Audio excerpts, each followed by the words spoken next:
सर्वज्ञ तीर्थंकर परमात्मा, बोधि प्रदाता, निर्ग्रंथ सद्गुरुदेव आगम वाणी को नमन।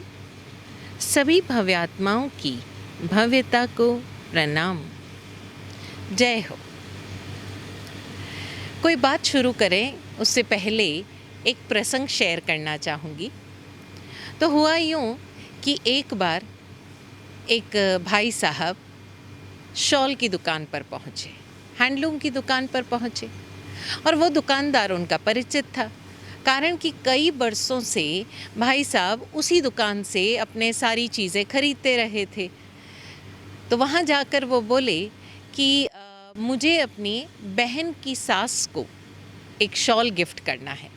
उन्हें मेरी चीज़ें बड़ी पसंद आती है। पिछली बार भी मैंने उनको शॉल दिया, वो बड़ी खुश हो गई और कह रही थी कि देख, तू जो भी चीज़ देता है ना, तेरी पसंद बड़ी अच्छी होती है, तो इस बार भी तू मुझे शॉल ला के देना। बड़े हक से कहा था बहन की सास ने। तो इसलिए वो भाई साहब उनके लिए शॉल पसंद करने आए।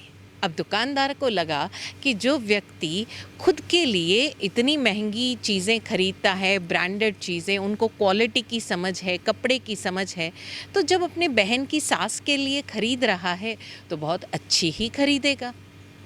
तो दुकानदार ने अपनी जो अंदर माल था उसमें से बेस्ट जो पैकेट था वो मंगवाया और उन्हें शॉलें दिखाई। लेकिन वो भाई साहब तो उन्हें रिजेक्ट करते रहे। एक आध कोई पसंद आई, उसकी रेट पूछी, पता लगा कि 2000 की शॉल है। अरे नहीं नहीं नहीं, थोड़ी इसे कम तर दिखाओ। दुकानदार को थोड़ा आश्चर्य तो हुआ, लेकिन फिर भी मुस्कुरा के उसने शॉल मंगवाई जो मीडियम रेंज की थी, करीब 800-900 की। अब भाई साहब को तो उसमें से भी पसंद नहीं आई, तो आखिर में उसने कुछ सस्ती शॉलों का बंडल गट्ठर निकलवाया। उसमें से भाई साहब ने देख चुन के परख के कुल 550 रुपये की एक शॉल पसंद की। बोले खुश हो जाएगी, ठीक है, वो ले जा कर दी।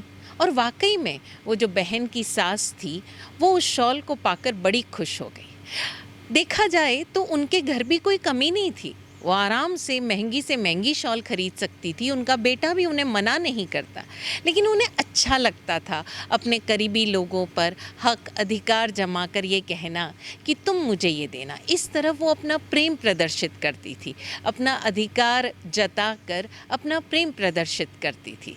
तो खैर, बात आई गई हो गई। 2 ही महीने हुए कि एक दिन सुबह सुबह वो दुकानदार दुकान खोलने पहुँचे और तुरंत से जो वो भाई साहब थे वो बाहर ही खड़े दिखे, बड़ी जल्दी में दिख रहे थे। बोले क्या हुआ? अरे वो बहन की सास गुज़र गई है, तो अभी अंतिम संस्कार के लिए जाना है, तो एक शॉल खरीदनी थी। ठीक है, दुकानदार ने तुरंत दुकान खोलकर वो जो सबसे कमतर वाला गट्ठर था ना, वही वाला निकलवाया, क्योंकि पिछली बार वो उसी में से लेकर गए थे। और अब तो वो बहन की सास भी नहीं बची थी जिसे वो शॉल ओढ़ना था, तो उन्होंने वही गट्ठर निकलवाया। उसको देखकर वो भाई साहब के नाक भौं सिकुड़ गए। अरे, ये क्या हल्की फुल्की शॉलें दिखा रहे हो, ज़रा अच्छी क्वालिटी की शॉलें दिखाओ। दुकानदार चौंका तो सही, लेकिन फिर उसने वो भारी वाले शॉल का गट्ठर निकलवाया। अब उसमें से उन्होंने करीब 2500 की एक शॉल पसंद की। दुकानदार चौंका, बोले भाई साहब, अब तो ये शॉल लाश पर ओढ़ाई जाएगी। वो पिछली वाली शॉल भी बहन जी कितना तो ओढ़ पाई होंगी, है ना? 2 महीने ही तो हुए अभी आपको ले जाए हुए, और ये शॉल तो अब खाकी हो जानी है, फिर इतनी महंगी शॉल। तो वो भाई साहब बोले, अरे क्या बात करते हो, 4 आदमियों के बीच में सबके सामने जब मैं वो शॉल ओढ़ाऊंगा अर्थी पर, तो लोगों को लगना भी तो चाहिए कि आखिर शॉल किसने ओढ़ाई है। मेरे यहाँ की हल्की नहीं लगनी चाहिए। लोग क्या सोचेंगे, मैं ऐसी क्वालिटी की शॉल उनको ओढ़ा रहा हूँ। लोगों को पता चलना चाहिए, जल जाए तो जल जाए, आखिर प्रतिष्ठा भी तो कोई चीज़ है। अब ये सुनने में आपको भी लगा होगा कि हाँ, ये क्या बात हुई, कैसे आदमी है, प्रदर्शन करते हैं अपनी पैसों का, अपने धन का, सबके सामने प्रदर्शन करते हैं। अरे इसकी बजाय तो ऐसी महंगी शॉल जब वो जीवित थे तब दी होती, लेकिन तब कोई देखने वाला नहीं था ना। आज तो पूरे समाज के सामने वो उड़ाने वाले थे। खैर, ये तो एक घटना है, लेकिन इस घटना की गहराई में हम जाएं तो व्यक्ति के भीतर की मानसिकता को हम पहचानेंगे कि व्यक्ति थोड़ा कुछ भी करता है तो वो चाहता है कि सबको पता चले मैंने ऐसा किया। यही मामला, यही आदत, यही मानसिकता कहीं न कहीं हम जब धर्म के नाम पर अपने आध्यात्मिक पथ पर अग्रसर होते हैं तब भी हमें लगता है कि लोगों को पता चलना चाहिए कि हम आध्यात्मिक हो रहे हैं। अक्सर लोग आकर पूछते भी हैं, और महाराज साहब आपकी ध्यान साधना कैसी चल रही है, कहाँ तक पहुँची, आप कहाँ तक ध्यान में पहुँचे। और हम उस सामने वाले व्यक्ति को देखकर मुस्कुरा भी देते हैं कि क्या मापदंड है कि आप अपनी साधना में कहाँ तक पहुँचे, क्या उसका कोई मापदंड है। लेकिन यही एक तरह से देखा जाए तो हमारे समाज का चारों तरफ, नॉट ओनली एक जैन समाज की मैं बात करूं, चारों तरफ एक ये बन सा गया है, एक तरह से प्रदर्शन का एक सभी के भीतर आदत सी बन गई है कि हम जो कुछ भी कर रहे हैं हमें लगता है लोगों को पता चलना चाहिए। हम तपस्या कर रहे हैं, पता चलना चाहिए लोगों को। हम रोज़ाना प्रवचन में आते हैं, मुँहपत्ती बांध कर 4 सामायिक करते हैं, लोगों को पता चलना चाहिए। यानी हम जो कुछ कर रहे हैं, यहाँ तक कि स्वयं की प्रगति के लिए भी, स्वयं के आध्यात्मिक विकास के लिए भी, तब भी हमें लगता है लोगों को पता चलना चाहिए, देखो मैं कितना धार्मिक हूँ। लेकिन हम भूल जाते हैं कि इस प्रदर्शन के कारण, इस प्रदर्शन के चलते हुए या लोगों को दिखाने के चक्कर में हम कहीं न कहीं अपनी प्रगति से चूक जाते हैं, और तब हमारे जीवन में कोई परिवर्तन ही दृष्टिगोचर नहीं होते। हमें लगता है कि आज गुरु भगवंत ने ये बताया है कि ऐसा ऐसा करने से आपके आध्यात्मिक मार्ग में आपका जीवन गतिशील होगा, अग्रसर होगा और आप शीघ्र मोक्षगामी हो जाएंगे। लेकिन हम तो एंग्जाइटी में फंसे पड़े हैं, उतावल हो रही है। हमें लगता है कि आप ऐसा कोई मार्ग बताओ जिससे हम जल्द से जल्द बस मोक्ष गति को प्राप्त कर लें। अब ज़रा देखें, अभी कुछ ही दिन पहले एक प्रश्न किसी भाई ने किया कि महाराज साहब हमने सुना है कि हम ध्यान में आलोचना द्वारा अपने कर्मों की जो निर्जरा है वो कर सकते हैं और पूर्व जन्म के कर्मों की भी निर्जरा कर सकते हैं।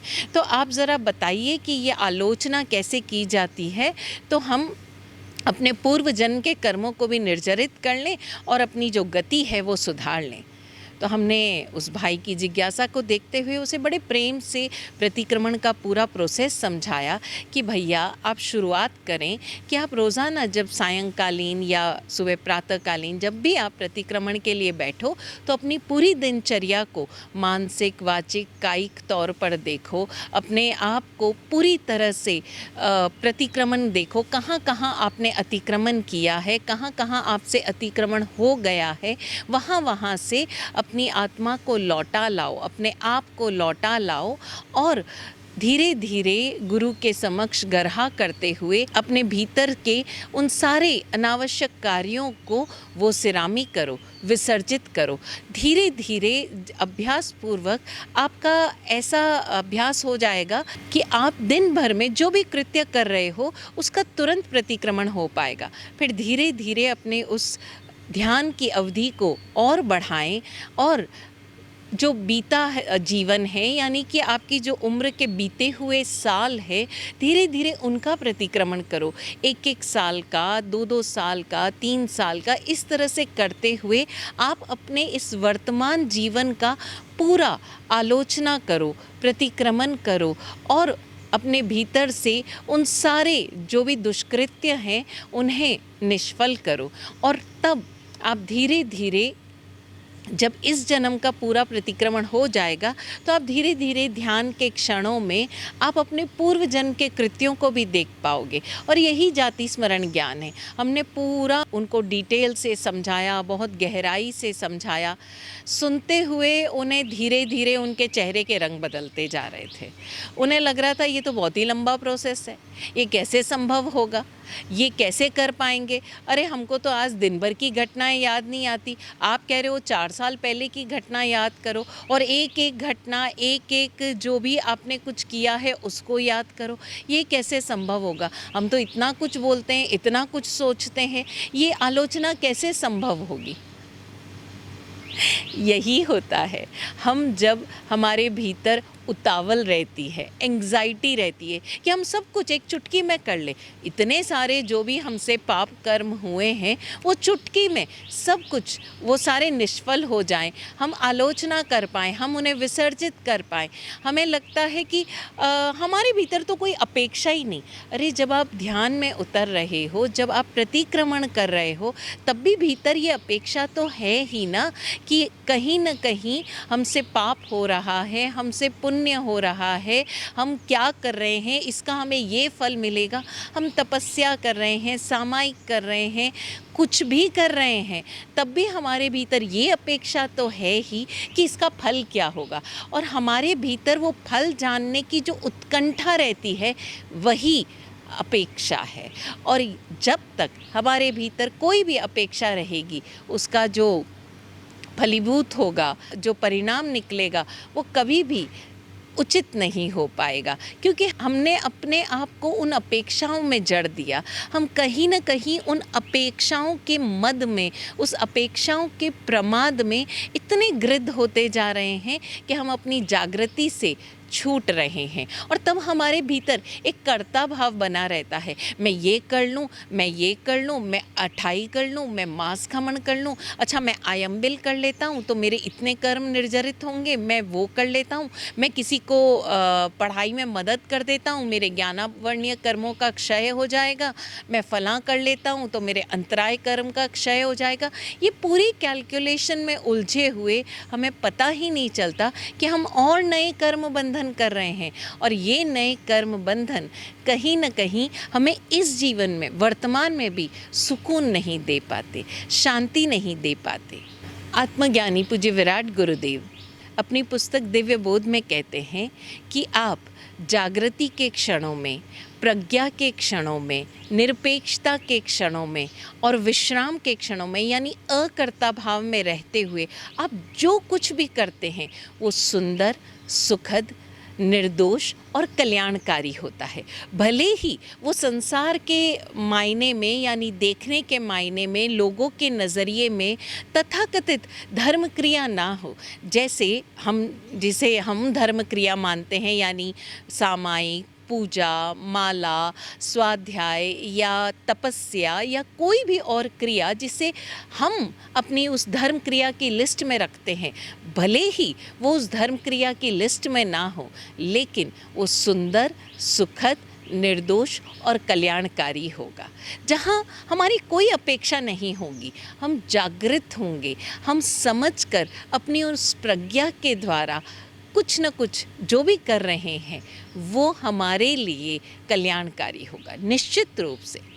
एक छोटी सी घटना है, अभी भी कई शहरों में, छोटे शहरों में ये एक मार्केट की रीत है कह लें, या बाज़ार में इस तरह से होता है कि एक व्यक्ति कुछ बर्तन भांडे लेकर आता है और लोगों के घरों से कपड़े ले जाता है, पुराने कपड़े लेके जाता है, और उसके बदले में वो जो बर्तन चाहिए, जो भी उसको, महिला को या पुरुष को जो चाहिए वो देता है।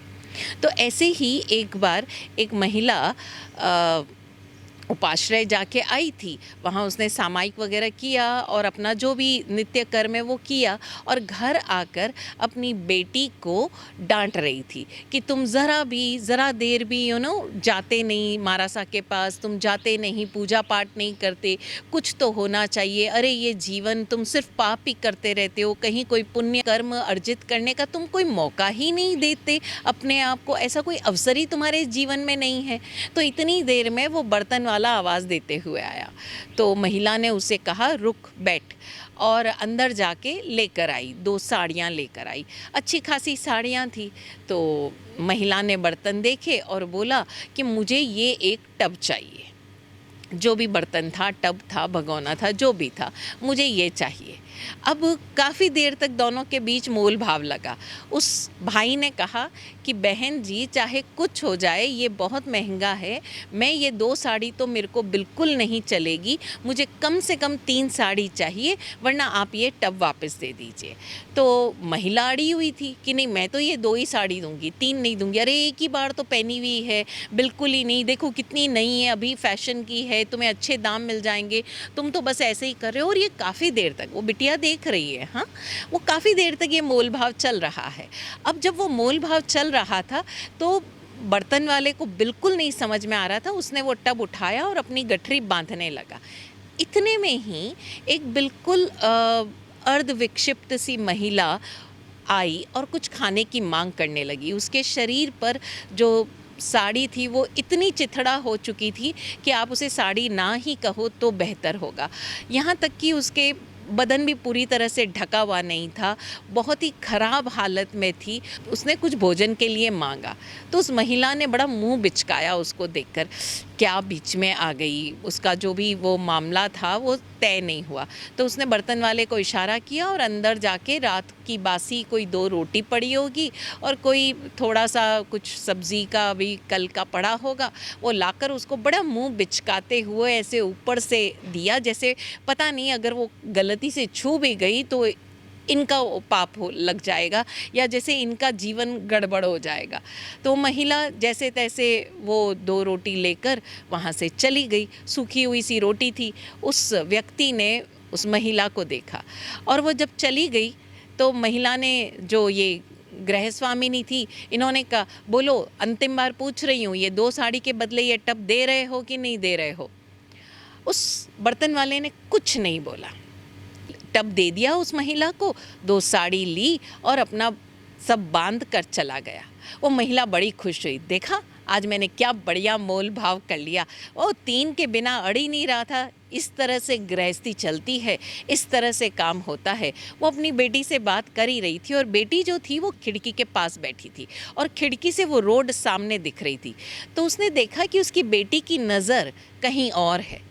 महिला ने अपने बेटी की नज़र का पीछा करते हुए देखा कि आखिर वो ऐसा क्या रोड पर देख रही है कि मेरी बात का कोई जवाब नहीं दे रही।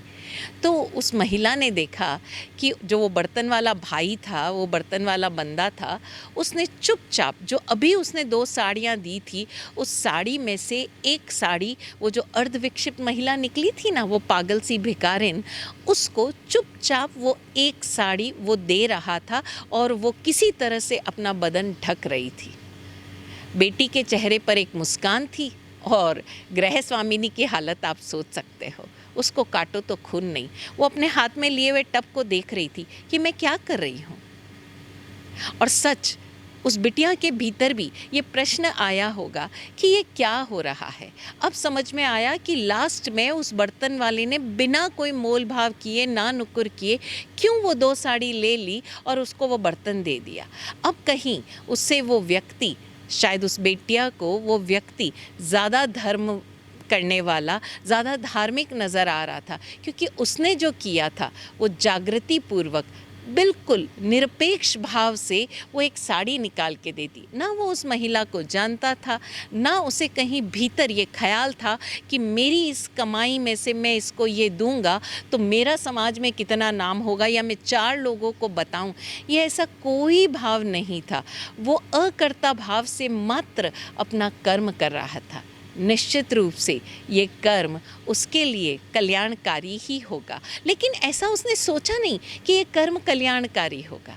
हम ज़रा देखें कि हम अपने जीवन में क्या कर रहे हैं। हमें लगता है कि सब कुछ फास्ट हो जाए, इसीलिए तो चातुर्मास के काल में हम भरपूर, अपनी भाषा में कहें तो हम भरपूर धर्म करते हैं, हम सुबह प्रवचन सुन रहे हैं, शाम को प्रतिक्रमण कर रहे हैं, आयम बिल कर रहे हैं, उपवास कर रहे हैं, दिन में भी कोई कार्यक्रम होता है तो हम वहाँ ज़रूर जाते हैं, 4 महीने अपनी पूरी उपस्थिति दर्ज करवाते हैं।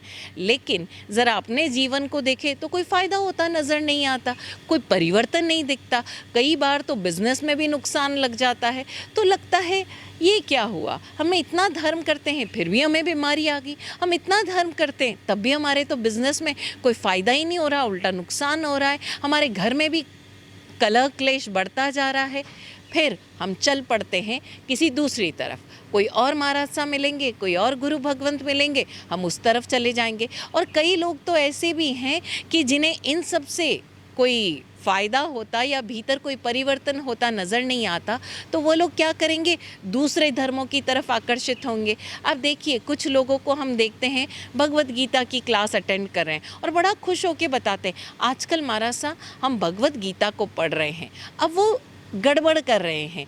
जैन दर्शन की जो कर्म फिलॉसफी है या जो कर्म का दर्शन है और भगवत गीता का जो कर्म दर्शन है, अब वो उन दोनों को कहीं ना कहीं तुलना करेंगे, जबकि ये दर्शन अलग है, ये दर्शन अलग है। फिर थोड़े दिन बाद वो किसी और मेडिटेशन की तरफ चले जाएंगे, उन्हें लगेगा अरे हम तो ये क्रिया कर रहे हैं, सुबह सुबह उठकर बड़ी शांति मिलती है, और ये एक चक्र चला रहता है। लेकिन प्रश्न उठता है फिर आखिर हम करें क्या, हमें कैसे पता चले कि हमारे जीवन में जो परिवर्तन हो रहा है वो सही है या नहीं है, जिस दिशा और दशा में हम रह रहे हैं वो सही है या नहीं है।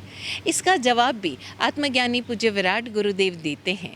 वे कहते हैं कि अगर आपके जीवन में धीरे धीरे ही सही शांतिपरक, प्रेरणामूलक और सुखद परिवर्तन आना शुरू हो गया है, तो आप समझ जाइए आप सही मार्ग पर हो। जिस गुरु से आप ज्ञान प्राप्त कर रहे हो वो समुचित है, गुरु का ज्ञान आपके जीवन में उतर रहा है, आप मोक्ष मार्ग की ओर आगे बढ़ रहे हो। ध्यान देना, धीरे धीरे, ऐसा नहीं है रातों रात कोई चमत्कारिक परिवर्तन हो जाएगा। तो ज़रा उतावल छोड़िए और जो भी आप कर रहे हैं उसे पूरे मन वचन काया के योग के साथ कीजिए और कोई अपेक्षा मत रखिए। बस जो कर रहे हैं उस अभ्यास को अपने जीवन का एक हिस्सा बना लीजिए।